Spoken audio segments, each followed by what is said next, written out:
20 లక్షలు credit card వాడుతున్నాను. So ఎంతవరకు గ్యారంటీ ఉంది? వాళ్ళ ట్యాప్ వచ్చేసింది, నా క్రెడిట్ కార్డ్ ఎక్కడో మిస్ అయింది, ఎవడో ట్యాప్ చేస్తే డబ్బులు పోయింది. సో నేను ఎలా రికవర్ చేయగలను నేను ఇది?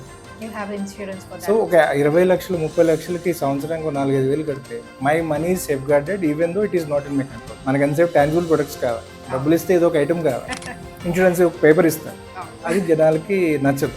ఇంత కాస్ట్ పెడితే నాకు వచ్చేది పేపరా? That's is the initial stoppage where people don't show interest on insurance. కానీ అంటే ఈ చిన్న పేపరే తర్వాత మిమ్మల్ని కాపాడే ఆయుధం అవుతుందని అంటే మనం ఎంతసేపటికి ఎలా ఆలోచిస్తామంటే అండి, వి వెయిట్ ఫర్ ఎక్స్పీరియన్స్.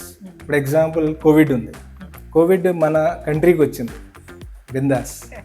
మన సిటీకి వచ్చింది, ఓకే నాకేం, మన సిటీకే వచ్చింది. ఎప్పుడైతే మన అపార్ట్మెంట్ మన ఫ్యామిలీలోకి వచ్చిందో then we started okay it is danger. అంటే ఒకటి అనలైజింగ్, మన వరకు మనకు వస్తే ఎలా అవుతుంది అని ఆలోచించగలిగే శక్తి జనాలకి లేదు.